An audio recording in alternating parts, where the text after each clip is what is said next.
મિત્રો, સુરત શહેરના કામરેજ વિસ્તારમાં બનેલી એક સત્ય ઘટના છે, તો થોડો સમય કાઢીને કહાનીને અંત સુધી જરૂરથી સાંભળજો. આજે રાજેશ ઓફિસેથી વહેલો ઘરે જવા માટે નીકળી ગયો હતો. રસ્તામાં તેણે એક મીઠાઈની દુકાન ઉપર ગરમા ગરમ રબડી અને જલેબી બનતા જોવા મળી, એટલે એણે ગાડીને સાઈડમાં ઊભી રાખી દીધી અને ફટાફટ અડધો કિલો રબડી અને જલેબી પેક કરાવી દીધી. પછી તેને યાદ આવ્યું કે અડધો કિલો રબડી તો પિતાજી એકલા ખાઈ જવાના હતા અને માતા પિતાના ખાઈ જવાને લીધે બિચારી પાયલે કહીને ના પાડી દેશે કે મને આ રબડી બિલકુલ પણ પસંદ નથી, એટલે તેને અડધો કિલો રબડી વધારે પેક કરાવી લીધી અને તે એ વિચારવા ઘરે નીકળી ગયો કે જ્યારે પિતાજીના આ જોશે એટલે ખુશ થઈ જશે. પરંતુ રાજેશ જેવો ઘરની અંદર પગ રાખ્યો હતો તો તેને પોતાની આંખો પર વિશ્વાસ નહોતો થઈ રહ્યો. અચાનક તેને એવું કંઈક દેખાણું કે જેને જોઈને તે દરવાજાની પાસે જ ઊભો રહી ગયો. તેની હિંમત નહોતી થઈ રહી કે આજે તે તેના માતા પિતાનો સામનો કરી શકે.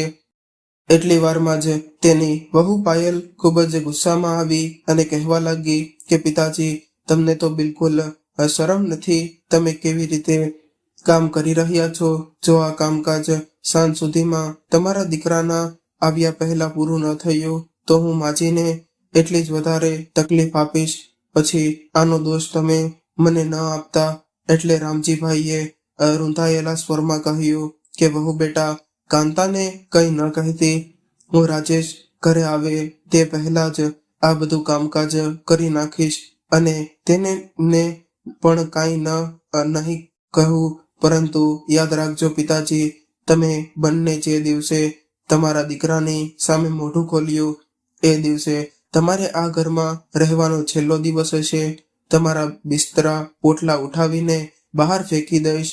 પછી બહાર રોડ ઉપર રહીને ભીખ માંગતા રહેજો.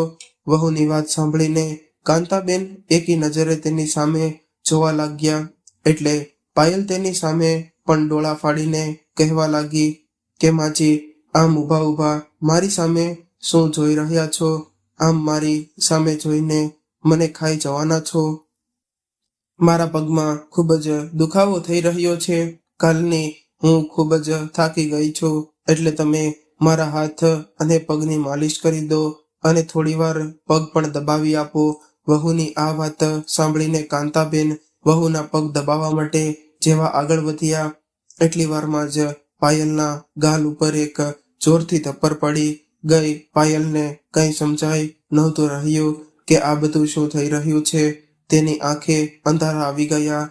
જેવી તેની નજર રાજેશ ઉપર પડી, તેની આંખો ફાટેલી રહી ગઈ. તારી હિંમત કેવી રીતે થઈ મારા માતા પિતા સાથે આવો વ્યવહાર કરવાની? એટલી વારમાં તેના પિતાજી પણ દીકરાનો અવાજ સાંભળીને બહાર આવી ગયા. રાજેશ કહી રહ્યો હતો કે તો પિતાજી, જે પિતાજીના કપડામાં ક્યારેય કડચલી પણ નહોતી પડી, જે માને ક્યારેય પિતાજીએ ઊંચા અવાજમાં વાત નહોતી કરી, તેમની તે આવી હાલત કરી દીધી. ઘરના વડીલો સાથે કઈ રીતે વ્યવહાર કરવો જોઈએ એ બધું તું ભૂલી ગઈ. તને ખબર નથી પડી રહી કે ઘરના વડીલો સાથે કેવું વર્તન કરવું જોઈએ? આ સાંભળીને પાયલ ગુસ્સામાં આવી ગઈ અને ચિલ્લાઈને કહેવા લાગી કે હા, હું બધું ભૂલી ગઈ છું. જ્યારથી આ લોકો અહીંયા આવ્યા છે ત્યારથી મારું જીવવાનું હરામ થઈ ગયું છે. તને તારા અભણ મા બાપને અને તમે મુબારક. હું આવા અભણ મા બાપને નહીં સાચવી શકું. તે આમને અહીંયા બોલાવ્યા જ શા માટે? મેં અત્યાર સુધી બહુ સહન કરી લીધું, હવે અમારાથી સહન નથી થઈ રહ્યું. હું જોઈ રહી છું કે તેઓ જ્યારથી આવ્યા છે ત્યારથી તેમને કંઈક ભાન નથી પડી રહી. તેમને કંઈ ખાવા પીવાની પણ ખબર નથી પડતી. તેમને કંઈ પહેરવાની પણ ખબર નથી પડતી. જો બોલતી પણ તમે તેની સામે જમવા બેસી જાઓ તો જમવાનું પણ મન ઉડી જાય છે અને તેમને કપડાં પહેરવાનો પણ કંઈ ઢંગ ખડો નથી. તેમને જોઈને બધી ખબર પડી જશે. તેઓ કેવા છે હવે કાન ખોલીને સાંભળી લ્યો રાજેશ. હું હવે આ લોકોને એક ક્ષણ માટે પણ મારી સામે ઊભા નહીં રહેવા દઉં. પાયલની વાતો સાંભળીને રાજેશનો ગુસ્સો સાતમા આસમાને પહોંચી ગયો. તેણે જોરથી પાયલના ગાલ પર 2 થપ્પડ મારી દીધી. અને નહોતી ખબર કે તું મારા મા બાપને આટલી તકલીફ કરે છે. નહીતર તારી સાથે લગ્નની તો વાત દૂર રહી, તારી સામે એકવાર પણ નજર ન ફેરવત. અરે મારા મા બાપ માટે તો તારી જેવી હજારો છોકરીઓને હું કુરબાન કરી દઉં એમ છું. હવે તું મારા મા બાપની માફી માંગીશ, અને જો તું મારા મા બાપની માફી નહીં માંગે તો આજે હું બધી હદો ભૂલી જઈશ કે તું કોણ છે. એટલે પાયલ કહેવા લાગી કે માફી અને આ અભણ લોકોની એ તો ક્યારેય નહીં બને. એટલે કાંતાબેન બોલી ઉઠ્યા કે દીકરા, આ તો હજુ નાદાન છે, પણ તું તારી જિંદગી ખરાબ ન કરજો. વહુને અમે અહીં રહીએ એ પસંદ ન હોય તો અમે અહીંયાથી જતા રહીશું. તું અમારી ચિંતા ન કર. તું કાલે સવારની જ અમારા ગામડે જવાની ટિકિટ બુક કરાવી દે. આ સાંભળીને રાજેશ તેના મા બાપના પગમાં પડી ગયો અને ધ્રુસકે રડવા લાગ્યો. પિતાજી, મારી શું ભૂલ રહી ગઈ? તમે મારો વિશ્વાસ કરો. તમે તો મારા માટે ભગવાનથી પણ ઉપર છો. એટલી વારમાં જ રામજીભાઈ કડક શબ્દોમાં બોલી ઉઠ્યા કે ખબરદાર, જો મારા દીકરા વિશે હવે એક શબ્દ પણ ઉછેર્યો છે તો તું શું? અમને નથી જાણતા કે અમારો દીકરો તેના માતા પિતાને કેટલો પ્રેમ કરે છે. પણ દીકરા, અમે તો ગામડે પણ ખૂબ ખુશ છીએ. વાતાવરણ પણ ખૂબ જ સરસ છે અને આજુબાજુના પાડોશીઓ પણ એટલું માન સન્માન આપે છે. એમ પણ તું અમારી સાથે દર શનિવાર રવિવાર રહે છે ને અમારા માટે તો બસ એટલું જ ઘણું છે. એમ પણ અમે આપણા ગામડાના ઘરને ખૂબ જ યાદ કરી રહ્યા છીએ. આટલું કહીને રામજીભાઈ તેની પત્ની સાથે પોતાના અતીતમાં ખોવાઈ ગયા. જ્યારે દીકરાના ગયા પછી કાંતાબેન ઉદાસ રહેવા લાગ્યા હતા. એટલે રામજીભાઈ કાંતાબેનનું મન બદલવાનો એક પણ મોકો નહોતા છોડતા. અરે સાંભળ છો ભાગ્યવાન, 60 વર્ષના રામજીભાઈએ તેની પત્ની કાંતાબેનને અવાજ લગાવ્યો. કાનમાં રૂના પૂમડા ભરાવીને રાખ્યા છે. મીઠો ટોન મારતા કહ્યું. એટલે કાંતાબેન રસોડામાંથી જવાબ આપ્યો, અરે ભાગ્યવાન, ક્યારેક મને પણ સમય આપતા રહો. થોડીવાર મારી પાસે આવીને પણ બેસો. ના, હું તમને ક્યાં સમય આપી રહી છું? આ બાળકોએ તો એમનેમ જન્મ લીધો છે. અરે હવે બસ કર ભાગ્યવાન, હું તો બસ એ જ પૂછી રહ્યો હતો. પછી તેઓ હસવા લાગ્યા. હવે તમે હસવાનું બંધ કરો અને ટીવી ચાલુ કરો. હું હમણાં જ ચા બનાવીને લઈ આવું છું. પછી રસોડામાં જતા રહ્યા. એટલે હોલમાં એકદમ શાંતિ છવાઈ ગઈ. રામજીભાઈ ટીવીને ચાલુ કરીને રિમોટ શોધવા લાગ્યા. જ્યારે તેમને રિમોટ ન મળ્યો એટલે તેણે ફરીથી કાંતાને અવાજ લગાવ્યો કે કાંતા, રિમોટ નથી મળી રહ્યો. તું સાંભળી કેમ નથી રહી? મને જવાબ તો આપ. પરંતુ કાંતાબેને જવાબ ન આપ્યો. કાંતાબેનનો અવાજ ન સાંભળ્યો એટલે રામજીભાઈ પરેશાન થવા લાગ્યા.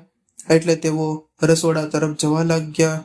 એટલી જ વારમાં કાંતાબેન રસોડામાંથી બહાર આવ્યા અને કહેવા લાગ્યા કે હવે તો હદ થઈ ગઈ. ચિલ્લાવાની પહેલા તમે જ કહ્યું હતું કે ચા બનાવવાનું, અને ચા બનાવવા પણ નથી દેતા. હવે શું થયું? તમે કેમ ચિલ્લાઈ રહ્યા છો અને હવે આમ શું શોધી રહ્યા છો? એટલે રામજીભાઈએ કહ્યું કે ટીવીનું રિમોટ નથી મળી રહ્યું. એટલે કાંતાબેન સામો જવાબ આપ્યો કે તો હું રિમોટને સાથે લઈને ફરતી રહું. અને રસોડાની તરફ આવતા હતા કાંતાબેન જ્યારે તે જવાબ ન આપ્યો એટલે હું થોડો પરેશાન થઈ ગયો હતો. ક્યાંક તને કંઈ સમજાય? રામજીભાઈ કાંતાબેનના ખભા ઉપર હાથ રાખતા ભાવુક થઈને કહ્યું. કાંતાબેન પણ આ જોઈને ભાવુક થઈ ગયા. પતિનો પ્રેમ જોઈને તેની આંખોમાં નમ થઈ ગઈ. પછી પોતાને સાંભળતા કહેવા લાગ્યા કે અરે તમે તો ખોટી ચિંતા કરી રહ્યા છો. મને કંઈ નથી થવાનું. હું તો ગુસ્સામાં આવી ગઈ હતી એટલે તમને જવાબ નહોતી આપતી રહી. વિચાર્યો કે આ ચા બનાવીને જઈશ ત્યારે જ જવાબ આપીશ. કાંતા, હવે આવું ક્યારેય પણ ન કરતી. તું ગુસ્સો ભલે કરી લે, પરંતુ જ્યારે હું તને બોલાવું ત્યારે જવાબ જરૂરથી આપી દેજે. રામજીભાઈનો આટલો બધો પ્રેમ ભાવ જોઈને કાંતાબેનની આંખોમાંથી આંસુ સરી પડ્યા અને કહેવા લાગ્યા કે હવે ચાલો સાથે બેસીને ચા પી લઈએ. એટલે રામજીભાઈએ પણ તેની વાતમાં હામી ભરી અને હોલની અંદર જઈને પાછો રિમોટ શોધવા લાગ્યા. રિમોટ મળી ગયો એટલે સોફા પર બેસી ગયા. આ રહી તમારી ચા અને સાથે પાપડ. આ જોઈને રામજીભાઈ બોલી ઉઠ્યા કે અરે વાહ, શું વાત છે, તમે તો મારું દિલ ખુશ કરી દીધું. અરે આ શું, ચામાં મલાઈ નથી નાખી? અરે તમને ખબર છે ને કે ડોક્ટરે તમને ચામાં મલાઈ નાખવાની ના પાડી છે. અરે ભાગ્યવાન, તમને ખબર છે ને મને આ ચાની અંદર મલાઈ કેટલી પસંદ છે. હા મને ખબર છે, તો પણ હવેથી તમને મલાઈ નહીં મળે એટલે નહીં જ મળે. હવે ચૂપ રહીને શાંતિથી ચા પી લ્યો, નહીતર આ પણ હું લઈ જઈશ. એટલે રામજીભાઈ ખૂબ જ પ્રેમથી કહેવા લાગ્યા કે હવે 2 ચમચી મલાઈ નાખી દે ને, મને મલાઈ વગર ચા નથી લાગતી. આ સાંભળીને કાંતાબેન ભગવાનને પ્રાર્થના કરવા લાગ્યા અને કહેવા લાગ્યા કે હે ભગવાન, આમને કંઈક સદબુદ્ધિ આપો. હવે તો હું આમને સમજાવીને થાકી ગઈ છું. અને પછી તેઓ ઊભા થઈને મલાઈ લેવા માટે જતા રહ્યા અને પછી મલાઈ નાખીને બંને ચા પીવા લાગ્યા અને આ ચા પીતા પીતા ટીવી જોવા લાગ્યા. હોલમાં એકદમ ખામોશી છવાયેલી ગઈ હતી. ચા પીતા પીતા રામજીભાઈએ રિમોટ ઉઠાવ્યો અને ચેનલ ફેરવી નાખી, જેથી કાંતાબેનને ગુસ્સો આવી ગયો. અરે આ શું, આટલું સારું તો ચાલી રહ્યું હતું, તમે આમ બદલી શા માટે નાખ્યું? શા માટે તમે આમ જાણી જોઈને મને હેરાન કરતા રહો છો? શું હું આમ શાંતિથી બેસું એ તમને પસંદ નથી આવી રહ્યું? એટલે રામજીભાઈએ કહ્યું કે હા, આ તારી વાત તો સાચી છે. જ્યાં સુધી મને તારો અવાજ ન સંભળાય ત્યાં સુધી હું બેચેન નથી બની જાઉં છું. એટલે હું તને જાણી જોઈને હેરાન કરતો રહું છું. તારા અવાજથી જ આ ઘર જેવું ઘર લાગે છે. ઘણીવાર તો હું એ વિચારીને ડરી જાઉં છું કે તું મને છોડીને જતી રહીશ તો હું આમ એકલો નહીં જીવી શકું. આટલું કહેતાની સાથે જ બંનેની આંખોમાં આંસુ આવી ગયા. રામજીભાઈ સોફા ઉપરથી નીચે ઉતરી ગયા અને ઘૂંટણના ટેકે બેસી ગયા.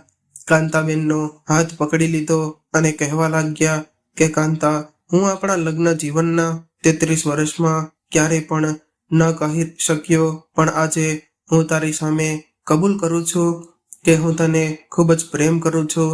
અને આજથી જ નહીં, પણ જ્યારથી મેં તને પહેલી વાર જોઈ હતી ત્યારથી હું તને ખૂબ જ પ્રેમ કરું છું અને તારા વગર એક ક્ષણ પણ રહેવાનો વિચાર નથી કરી શકતો.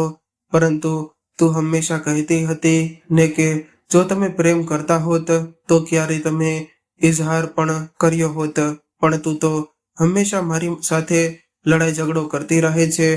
પરંતુ તું સાચું માનીશ કે હું ક્યારેય તારી સાથે જાણી જોઈને લડાઈ ઝઘડો કરતો રહું છું, કારણ કે હું જાણું છું કે મારી આવી પરિસ્થિતિ જોઈને તું ક્યારેય પણ કંઈ ફરમાઈશ નથી કરવાની, પરંતુ ડાયલમાં તું ગુસ્સામાં આવીને રડતા રડતા બધું કહી દેતી. અને જ્યારે ખુલીને જીવવાનો સમય આવ્યો તો બધી ઈચ્છાઓ મનમાં કોઈક ખૂણામાં દબાઈ ગઈ. આટલું કહેતા કહેતા રામજીભાઈનો અવાજ રૂંધાઈ ગયો અને રામજીભાઈ અને કાંતાબેનને એક જ દીકરો હતો, રાજેશ. તેમણે તેના દીકરાને ખૂબ જ લાડકોડથી ઉછેર્યો હતો. રાજેશ પહેલાથી જ ભણવામાં ખૂબ જ હોશિયાર હતો અને પોતાના માતા પિતાને ખૂબ જ પ્રેમ કરતો હતો. રામજીભાઈએ પણ દીકરાના ભણવામાં કોઈ કમી નહોતી છોડી અને દીકરાના કહેવા પહેલા જ તેઓ તેની દરેક ઈચ્છાઓ પૂરી કરી દેતા હતા. પછી તેના માટે તેમને કંઈ પણ કરવું પડે, સમયની સાથે તેનો દીકરો મોટો થઈ ગયો હતો અને પોતાનું ભણવાનું પૂરું કરીને તેને એક સારી કંપનીમાં નોકરી પણ લાગી ગઈ હતી. સમયની સાથે તેના લગ્ન પણ પાયલ સાથે થયા. પાયલ ખૂબ જ અમીર બાપની દીકરી હતી, જેણે લગ્નના 15 દિવસ પછી જ સાસુ સસરાની અલગ રહેવાનો નિર્ણય સંભળાવી દીધો હતો. તે અહીંયા ગામડામાં નહોતી રહી શકતી. રાજેશે તેને ખૂબ જ સમજાવી, પરંતુ તે પણ શું કરી શકવાનો હતો. રોજ રોજ ઘરમાં ઝઘડાઓ થતા રહે. તેનાથી તો સારું કે તે જતો રહે. તેના પિતાજી તેને શહેરમાં જઈને રહેવાનું કહી દીધું, કારણ કે રાજેશની નોકરી પણ શહેરમાં હતી, જેના લીધે રાજેશને સવારે સાંજ 2 કલાક અપડાઉન કરવો પડતો હતો. મિત્રો, આ ઘટનામાં આગળ શું બન્યું એ જાણવા માટે અમારી સાથે કહાનીના અંત સુધી જોડાયેલા રહેજો. અને જે મિત્રોએ હજુ સુધી પણ અમારી ચેનલને સબસ્ક્રાઇબ ન કરી હોય તો મિત્રો, સૌથી પહેલા અમારી ચેનલને સબસ્ક્રાઇબ કરી બેલ આઇકનને ઓલ પર સેટ કરી દેજો, જેથી અમારી દરેક નવી કહાની આપને સમયસર મળતી રહે. અને વિડીયોના અંત સુધી જોડાયેલા રહેજો. જય શ્રી કૃષ્ણ જરૂરથી લખી દેજો. ભગવાન દ્વારકાધીશની અસીમ કૃપા આપના પરિવાર પર સદાય બની રહેશે. પોતાના હૃદય ઉપર પથ્થર રાખીને રાજેશ પોતાના મા બાપથી અલગ થઈ ગયો, પરંતુ દર શનિવારે અને તહેવારોના દિવસે તે પોતાના માતા પિતા સાથે જ વિતાવતો હતો. પાયલ તેની સાથે ક્યારેય પણ ગામડે નહોતી આવી, કારણ કે તેને ગામડે આવીને રહેવાનું જરા પણ પસંદ નહોતું. હવે તે ધીમે ધીમે શહેરમાં સેટલ થઈ ગયો હતો. તેણે શહેરમાં જ પોતાનું મોટું ઘર ખરીદી લીધું હતું. એટલે એક દિવસ જબરદસ્તીથી તેના મા બાપને શહેરમાં લઈને આવી ગયો. સાસુ સસરાને સામે જોઈને પાયલના ચહેરાનો રંગ બદલી ગયો, પરંતુ રાજેશ વાતને સાંભળતા કહ્યું કે હવે આ ઉંમરમાં મમ્મી પપ્પા આપણી સાથે નહીં રહે તો કોની સાથે રહેશે, અને એમ પણ હવે તેમની ઉંમર થઈ ગઈ છે, એટલે હવે તેમને પણ આપણા સાથે સહકારની જરૂર છે. પાયલે ખૂબ જ મુશ્કેલીથી હા પાડી હતી. એક દિવસે વહુ અને દીકરો ઘરે નહોતા. તેમના રૂમનો પંખો ચાલી રહ્યો નહોતો, એટલે કાંતાબેન અને રામજીભાઈ તેના દીકરાની રૂમની અંદર એસી ચાલુ કરીને સોફા ઉપર બેઠા હતા. એટલી વારમાં જ વહુ ઘરે આવી ગઈ અને તેમને પોતાની રૂમમાં બેસેલા જોઈને તેને ગુસ્સો આવી ગયો અને કહેવા લાગી કે તમે મારી રૂમમાં અંદર શું કરી રહ્યા છો? હું થોડી વાર માટે ઘરની બહાર શું ગઈ, તમે તો મારી રૂમની અંદર જ ઘૂસી ગયા. તમારી હિંમત કેવી રીતે થઈ મારા રૂમની અંદર જઈને બેસવાની? પાયલ ખૂબ જ ગુસ્સામાં કહી રહી હતી. એટલે પાયલની સાસુ કાંતાબેને કહ્યું કે દીકરી, અમારા રૂમનો પંખો બંધ થઈ ગયો છે અને તારા પિતાજીને ખૂબ જ ગભરાહટ મહેસૂસ થઈ રહી હતી, એટલે અમે બંને તમારા રૂમની અંદર આવીને બેસી ગયા. તમે ઘરની અંદર નહોતા, નહીંતર તો તમને બંનેને પૂછીને જ અમે તમારા રૂમની અંદર આવત. પાયલે તરત જ એસીનો રિમોટ લઈ લીધો અને એસીને બંધ કરી દીધું.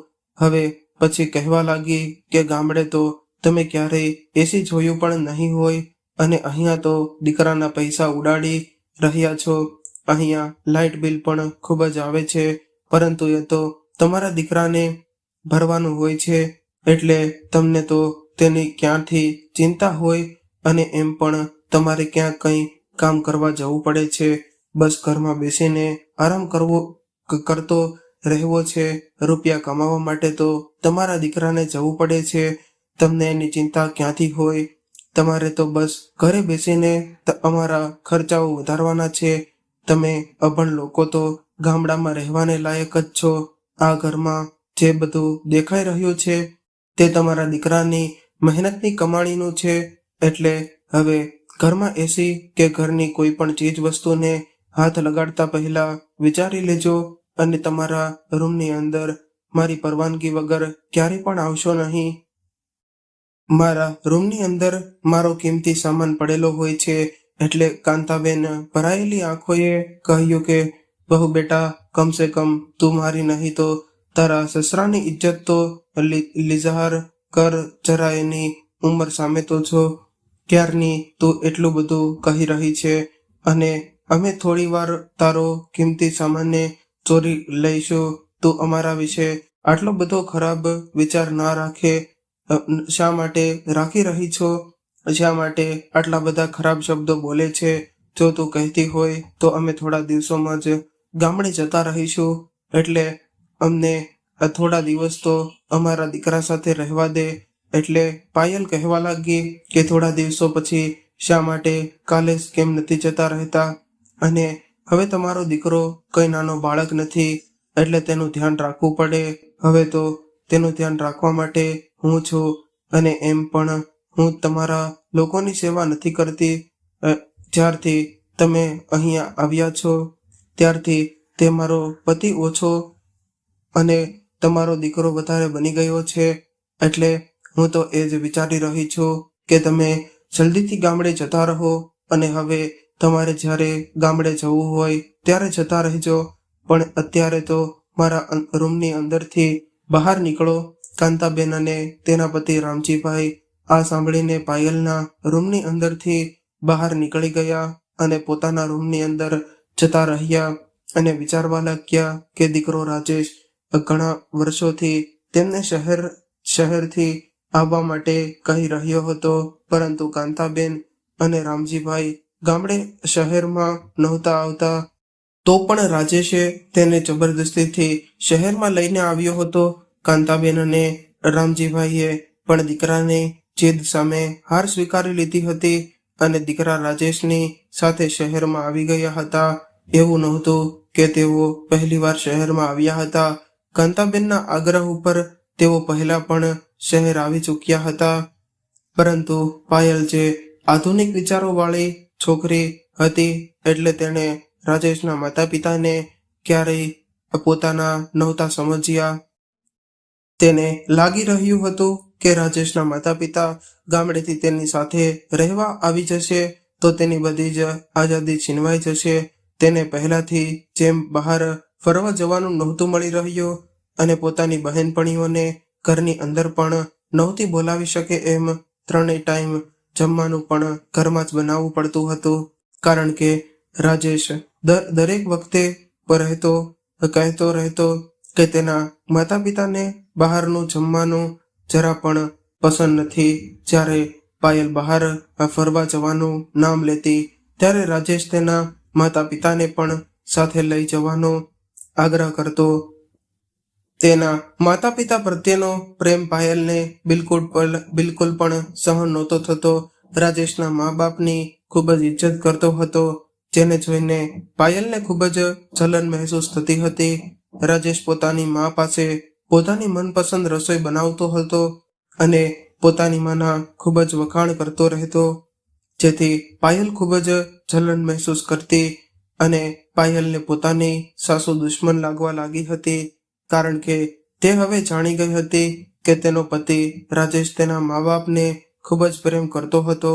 પાયલ ઘરમાં તો રાજેશની સામે સારી બનીને રહેતી હતી, પરંતુ રાજેશ જ્યારે ઓફિસે જતો રહે ત્યારે તે પછી તેના મા બાપ સાથે ખરાબ વર્તાવ કરતી હતી. એટલે રાજેશના મા બાપે પણ ગામડામાં રહેવાનું જ ઉચિત સમજ્યું હતું. રાજેશ નાનપણથી જ ભણવામાં ખૂબ જ હોશિયાર હતો, એટલે મા બાપે તેને ભણવા માટે શહેરમાં મોકલ્યો હતો. ભણવાનું પૂરું થવાની સાથે જ રાજેશની શહેરમાં નોકરી લાગી ગઈ અને શહેરમાં જ રહેવાવાળી પાયલ સાથે તેના લગ્ન થઈ ગયા. રાજેશ શહેરમાં મોટું મકાન પણ એ માટે ખરીદી લીધું હતું કે મા બાપને પોતાની સાથે રાખી શકે અને તેની સેવા કરી શકે. ઘરની અંદર બધી સુવિધાઓ ઉપલબ્ધ હતી.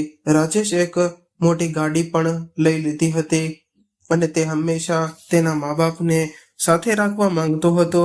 જ્યારે આપણે અહીંયા એક સાથે રહી શકીએ છીએ તો તમે બંને ગામડે શા માટે નથી રહી શકતા? પાયલને તેના પતિના રૂપિયા ઉપર ખૂબ જ ઘમંડ હતું. આ વખતે પણ રાજેશની જીદને કારણે રામજીભાઈ અને કાંતાબેન ગામડેથી આવી ગયા હતા, પણ પાયલ દર વખતે એનું અપમાન કરતી હતી.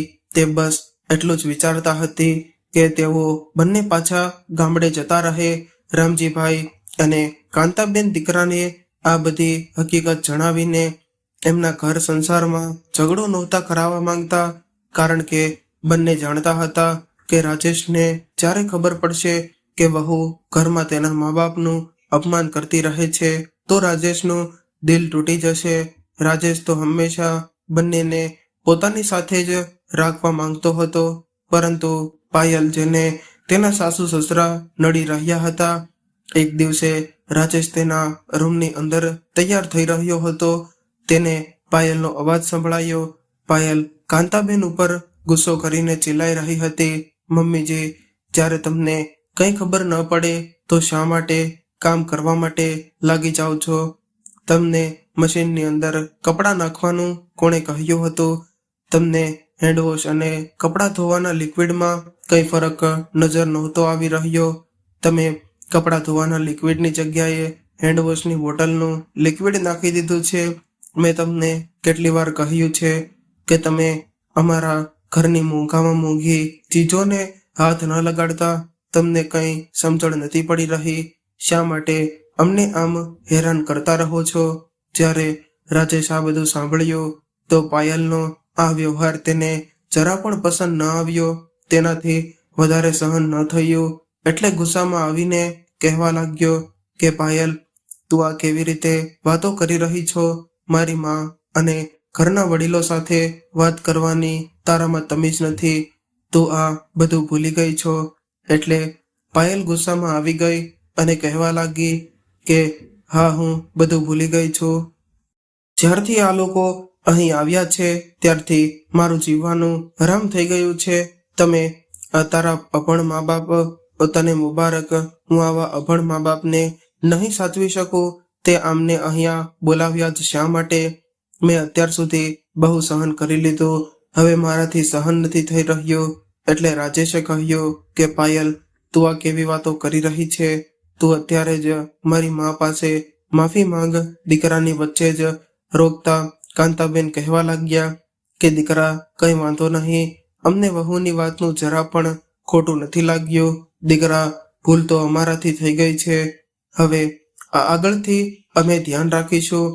એટલે રાજેશ બોલી પડ્યો કે ના માં, માફી તો આને તમારી પાસે માંગવી પડશે. વહુ એકદમથી ગુસ્સામાં આવી ગઈ અને કહેવા લાગી કે મેં કોઈ ભૂલ નથી કરી તો હું માફી શા માટે માંગુ? રાજેશ, હું ઘણા દિવસોથી આ બંનેને ઘરની અંદર સહન કરી રહી છું, પરંતુ હવે મારી સહન શક્તિ ખોટી થઈ ગઈ છે. હું આમને અત્યારે ને અત્યારે જ ગામડે મૂકીને આવ. તેમને આમ વારે વારે શા માટે બોલાવતો રહે છે? રાજેશ પણ ખૂબ જ ગુસ્સામાં હતો. તે કહેવા લાગ્યો કે આમ આપણું ઘર શું કરી રહી તું? આ ઘર ઉપર મારા મા બાપનો પણ એટલો જ અધિકાર છે જેટલો આ ઘર ઉપર તારો અધિકાર છે. એટલે પાયલ ગુસ્સામાં કહેવા લાગી, તો આખી જિંદગી માના પલ્લુ સાથે બાંધી ફરતો રહેજે. આટલું કહીને પાયલ ગુસ્સામાં પોતાના રૂમની અંદર જતી રહી.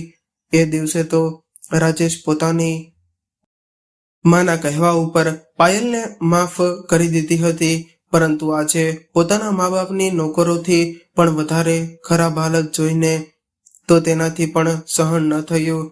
આજે તેને પાયલ ઉપર હાથ ઉપાડી જ લીધો હતો, પરંતુ આજે પણ તેના મા બાપે પોતાનું વિશાળ હૃદય ખોલીને પાયલને વધારે કંઈ પણ ન કહેવાય દીધું. અને રામજીભાઈ પોતાના વિચારોમાંથી બહાર આવ્યા અને દીકરાને કહેવા લાગ્યા કે તું અમારે ગામડે જવાની ટિકિટ બુક કરાવી દે.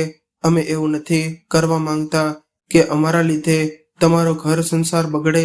રાજેશ પોતાના મા બાપની માફી માંગતા કહેવા લાગ્યો કે પાયલ તરફથી હું તમારી માફી માંગુ છું, પરંતુ તમે મને છોડીને ક્યાંય ન જશો.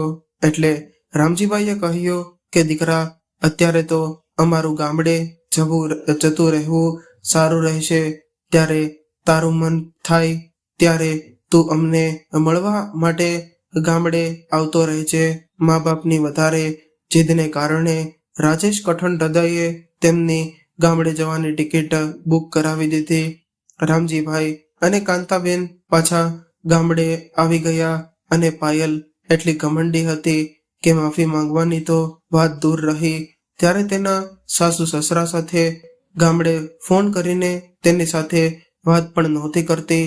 રાજેશને પાયલનો આ વર્તાવ જોઈને ખૂબ જ દુઃખ થતું હતું. એક દિવસ રાજેશે કહ્યું કે જમવાનું તૈયાર રાખજે, આજે મમ્મી પપ્પા ગામડેથી આવી રહ્યા છે. આ સાંભળીને પાયલ ચોંકી ગઈ અને કહેવા લાગી કે મમ્મી પપ્પા પાછા અહીંયા આવી રહ્યા છે, પરંતુ તેઓ પાછા અહીંયા શા માટે આવી રહ્યા છે? ગયા વખતે પણ આપણા પતિ પત્નીની અંદર કેટલો ઝઘડો થયો હતો, તો પણ તેઓને હજુ શાંતિ નથી મળી રહી, એટલે પાછો ઝઘડો કરાવવા માટે આવી રહ્યા છે. તમે એક કામ કરો, તમારા મા બાપને સુખ શાંતિથી તમારા આ ઘરમાં રાખો. હું હંમેશા માટે મારા પિયર જતી રહું છું. આટલું કહીને પાયલ પોતાના કપડાં બેગમાં ભરવા લાગી. એટલી વારમાં જ ઘરના દરવાજાની ડોરબેલ વાગી અને પાયલ ગુસ્સો કરતા દરવાજો ખોલવામાં માટે ગઈ. તેણે દરવાજો ખોલ્યો તો તે ચોંકી ગઈ, કારણ કે સામે તેના સાસુ સસરા નહીં પણ તેના મમ્મી પપ્પા સુટકેસ લઈને ઊભા હતા. પાયલ આશ્ચર્યચકિત થઈ ગઈ અને કહેવા લાગી કે મમ્મી પપ્પા, તમે આમ અચાનકથી અહીંયા? એટલે પાયલની મમ્મીએ કહ્યું કે આ દીકરી, તારા ભાઈ ભાભીએ અમને ઘરની અંદરથી બહાર કાઢી મૂક્યા છે. અમે બંને તો વૃદ્ધાશ્રમમાં જઈ રહ્યા હતા, પરંતુ જમાઈને ખબર પડી ગઈ હતી, એટલે તેઓએ અમને રોકી લીધા અને કહેવા લાગ્યા કે મારા રહેતા તમારે વૃદ્ધાશ્રમમાં જઈને રહેવાની કોઈ જરૂર નથી. તમે લોકો મારી સાથે ચાલો, અમારા ઘરમાં આપણે બધા સાથે રહીશું. દીકરી, અમે ઘણી ના કહી પણ જમાઈએ અમારી એક પણ વાત ન સાંભળી અને તે અમને અહીંયા લઈને આવી ગયા. દીકરી, તારી ભાભી અમારી સાથે ઝઘડો કરતી રહેતી અને અમને ખૂબ જ હેરાન કરતી હતી. તારો ભાઈ પણ તેનો સાથ આપી રહ્યો હતો. આખરે તેઓ બંને મળીને અમને ઘરની બહાર કાઢી મૂક્યા. તારો ભાઈ અને ભાભી અમને ખૂબ જ અપમાનિત કરતા હતા, તો પણ અમે તેને એકવાર પણ સામો જવાબ નહોતો આપ્યો. તેઓ અમારી સાથે રહેવા નહોતા માંગતા. તેઓ બંનેની આઝાદી જોતી હતી. અમે તો તેને ક્યારેય પણ ટોક્યા નહોતા, તો પણ અમે વૃદ્ધોને તેની આંખોમાં ખટકી રહ્યા હતા. આ બધું સાંભળીને પાયલ રડવા લાગી અને કહેવા લાગી કે પણ મારા સાસુ સસરા સાથે દુર્વ્યવહાર કર્યો છે. મમ્મી, જેની સજા આજે મને ભગવાન આપી રહ્યા છે. આજે જ્યારે ભાઈ ભાભીએ તમારી સાથે આવો વ્યવહાર કર્યો, ત્યારે મને યાદ આવી રહ્યું છે કે મેં મારા સાસુ સસરા સાથે કેટલો અત્યાચાર ગુજાર્યો છે. તેને પોતાના કર્યા ઉપર દુઃખ થઈ રહ્યું હતું કે ખૂબ જ શરમ અનુભવી રહી હતી. પછી પાયલ રાજેશની સામે માફી માંગતા કહેવા લાગી કે તમે ક્યારેય પણ મારા માતા પિતા અને તમારા માતા પિતામાં ફરક નથી રાખ્યો. મેં રૂપિયાની લાલચ અને ઘમંડમાં એટલી આંધળી થઈ ગઈ હતી કે હું એ ભૂલી ગઈ હતી કે આપણે જેવું કર્મ કરીએ છીએ તેવું જ આપણે ભોગવવાનું છે. મેં તમારા મા બાપ સાથે સારો વ્યવહાર નહોતો કર્યો, એ તમે જાણતા હોવા છતાં પણ તમે મારા મા બાપને આપણા ઘરમાં રહેવા માટે જગ્યા આપી. હું ઈશ્વરને પ્રાર્થના કરીશ કે જ્યારે પણ આપણે દીકરો થાય એ બિલકુલ તમારા જેવો જ થાય, જે વડીલોનું સન્માન કરે અને તેમની સેવા ચાકરી કરે. રાજેશ, આજે તમે મારી બંધ આંખોને ખોલી નાખી છે. એટલે રાજેશે કહ્યું કે પાયલ, સંબંધોની અહેમિયતને સમજવું જરૂરી છે. જે દુઃખ તને આજે થઈ રહ્યું છે એ જ દુઃખ મને એ દિવસે મારા માતા પિતા માટે થઈ રહ્યું હતું, જે દિવસે તેઓ મારી મનથી ગામડે જઈ રહ્યા હતા. અને પાયલ, વૃદ્ધ મા બાપને આ બધી ભૌતિક સુવિધાઓની કોઈ જરૂર નથી હોતી, બસ તેમને તો પ્રેમ અને માન સન્માન જોતો હોય છે. પાયલને તેની ભૂલનો અહેસાસ થઈ રહ્યો હતો. તેણે પોતાના સાસુ સસરાને ગામડે ફોન લગાવ્યો અને રડતા રડતા તેની માફી માંગવા લાગી. રામજીભાઈ અને કાંતાબેને પાયલને માફ કરી દીધી હતી. કાંતાબેને કહ્યું કે દીકરી, તને તારી ભૂલનો અહેસાસ થઈ ગયો. અમારા માટે એટલું જ ઘણું છે. એટલે રાજેશ પણ બોલી ઉઠ્યો, જોયું પાયલ, પપ્પાએ તને તરત જ માફ કરી દીધી ને? આ વૃદ્ધ લોકો તો બસ ખાલી પ્રેમ અને માનના ભૂખ્યા હોય છે. એટલે આ જિંદગીમાં હંમેશા વૃદ્ધ લોકોની ઇજ્જત કરો. શું ખબર તેઓ આપણી સાથે કેટલો સમય રહી શકવાના છે. બીજા દિવસે જ સવારે રાજેશ અને પાયલ તેના માતા પિતાને લેવા માટે ગામડે પહોંચી ગયા હતા અને રાજેશ પોતાના મા બાપને શહેરમાં લઈને આવી ગયો હતો અને એક જ સતતની સાથે તેના માતા પિતા અને સાસુ સસરા ખૂબ જ ખુશીથી રહી રહ્યા હતા. મિત્રો, આપણા ઘરના વૃદ્ધ વડીલો એ ઝાડ છે જેની છત્રછાયામાં આપણે પોતાને સુરક્ષિત મહેસૂસ કરી રહ્યા છીએ. જે દિવસે તે ઝાડ તૂટી જાય છે એ દિવસથી આપણે અસુરક્ષિત મહેસૂસ કરવા લાગીએ છીએ.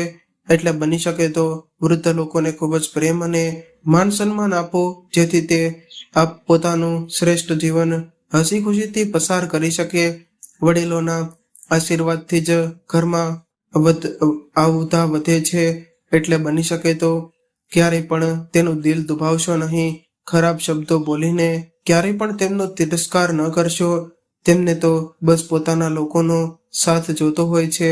મિત્રો, તમને શું લાગે છે, રાજેશે પોતાની પત્નીને સબક શીખાવીને સાચું કર્યું કે ખોટું? તે કોમેન્ટ બોક્સમાં જરૂરથી જણાવજો. અને જે મિત્રોએ હજુ પણ અમારી ચેનલને સબસ્ક્રાઇબ ન કરી હોય તો મિત્રો, સૌથી પહેલા અમારી ચેનલને સબસ્ક્રાઇબ કરી બેલ આઇકનને ઓલ પર સેટ કરી દેજો, જેથી અમારી દરેક નવી કહાની આપને સમયસર મળતી રહે. અને કહાની પસંદ આવી હોય તો વિડીયોને લાઈક કરી અને શેર જરૂરથી કરજો. ફરી મળીશું નવી એક સત્ય ઘટના પર આધારિત કહાની સાથે. ખૂબ ખૂબ આભાર. જય શ્રી કૃષ્ણ.